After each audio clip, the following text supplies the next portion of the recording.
नमस्कार, विंध्या टाइम्स में आपका स्वागत है। मध्य प्रदेश सरकार गौवंश के लिए गौशाला बनाने के तमाम वादे करती है, लेकिन जमीनी हकीकत यह है कि आज गाय सड़कों पर है।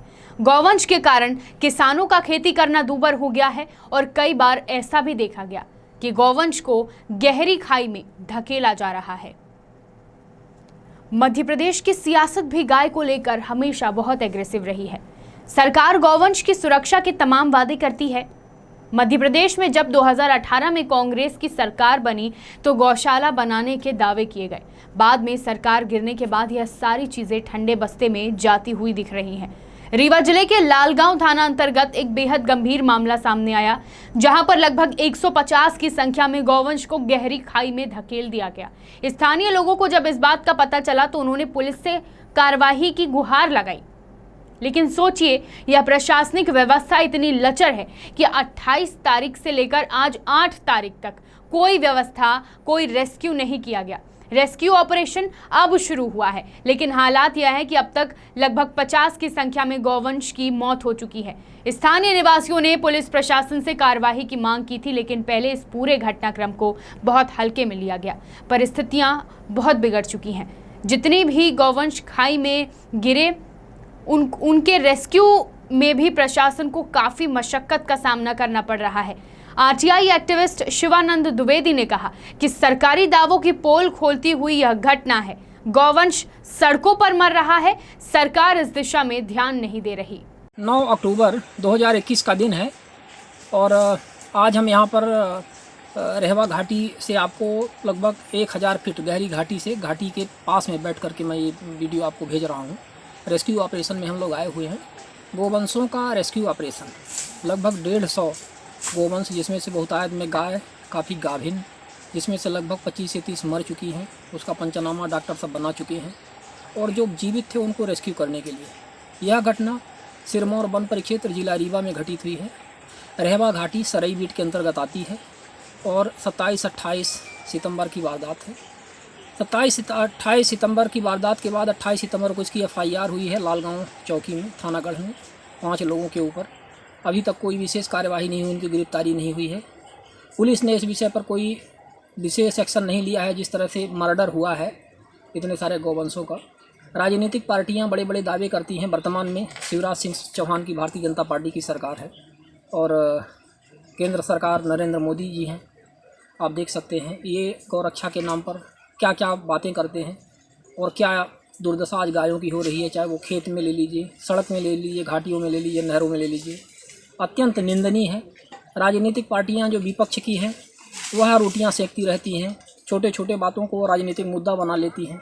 जैसे कांग्रेस पार्टी हो गई, अन्य पार्टियाँ हो गई, ये क्या कर रही हैं ये भी हमें नहीं समझ में आ रहा है, क्योंकि आज तक कोई भी बात, कोई भी स्टेटमेंट नहीं आया कि इन गायों को कैसे रेस्क्यू किया जाए। हमने व्यक्तिगत तौर पर इसमें एक्शन लिया। मीडिया के साथियों ने जिस तरह से हमेशा साथ देते हैं इस प्रकार की घटनाओं में उन्होंने हमारा बहुत साथ दिया, अभूतपूर्व साथ दिया।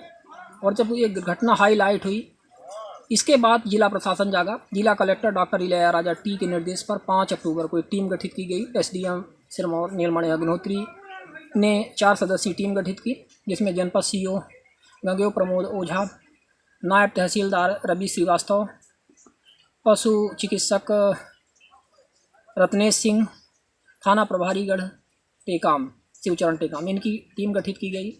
काफ़ी मशक्क़त के बाद जब और भी मीडिया का दबाव आया तब जा कर के अब रेस्क्यू ऑपरेशन प्रारंभ हुआ है। एक फेज में तरीके से प्रारंभ हुआ है, जिसमें आज कल हमने 8 मवेशियों को निकाला था प्रशासन के सहयोग से, और आज हमने लगभग 30 मवेशियों को निकाला हुआ है। 30-35 के आसपास थे। 2 जत्थे में हमने निकाला इनको रेस्क्यू करके। इनके लिए भूसा लाए, मेडिसिन उपलब्ध करवाई गई। 3-4 मवेशी जो घायल थे उनको मेडिसिन उपलब्ध करवाई गई है।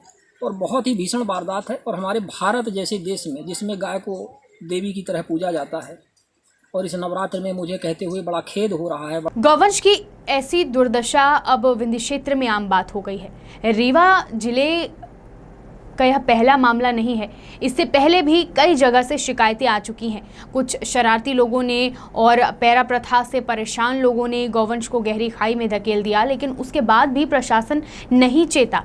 प्रशासन ने गौवंश के लिए कोई व्यवस्था नहीं की। गौशालाओं का निर्माण भी अब ठंडे बस्ते में दिख रहा है। खुद रीवा सांसद कह चुके हैं कि गौशाला भले बन गई हैं, लेकिन इनका संचालन नहीं हो पाएगा और इसके लिए जिम्मेदार आमजन को बताया। इस मामले में जब हमने कांग्रेस के पूर्व लोकसभा प्रत्याशी सिद्धार्थ तिवारी से बात की तो उन्होंने कहा कि बेहद गंभीर मामला है। गौवंश को जिस तरीके से धकेला गया है उस पर सरकार पर एफआईआर होनी चाहिए, मुख्यमंत्री पर एफआईआर होनी चाहिए, क्योंकि यह हत्या जैसा है। तो क्या मध्य प्रदेश के गृह मंत्री नरोत्तम मिश्रा और देश के गृह मंत्री अमित शाह शिवराज सिंह चौहान के खिलाफ एफआईआर करेंगे? बहुत ही गंभीर घटना है। मैं हमेशा से बोलता आया हूं कि भारतीय जनता पार्टी गौ माता पर सिर्फ राजनीति करती है। हमारे लिए गौ माता आस्था का बिंदु हैं, हमारी वो माँ है और हम कभी गाय पर राजनीति नहीं करते हैं। ये जो संहार हुआ है इसके सीधे सीधे जिम्मेदार भारतीय जनता पार्टी के मुख्यमंत्री शिवराज सिंह चौहान जी हैं। मैं सालों से यह बोलता आया हूं, खास तौर से जब से इन्होंने हमारी सरकार गिराई है। हमारे मुख्यमंत्री आदरणीय कमलनाथ जी ने 1000 गौशालाओं के निर्माण का आदेश सरकार आते ही कर दिया था और उनमें से ज़्यादातर बन करके तैयार भी हो गई हैं।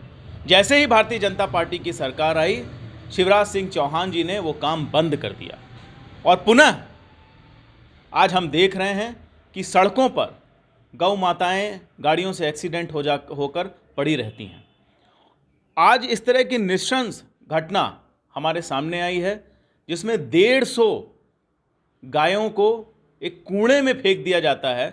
सोचिए कितना दर्दनाक रहा होगा, किस तरह के दर्द से गौ माताएं गुजरी होंगी। 150 में से ऐसा समझ में आ रहा है कि 50 गाय अपनी जान गंवा चुकी है और बाकी भी बहुत गंभीर रूप से घायल है।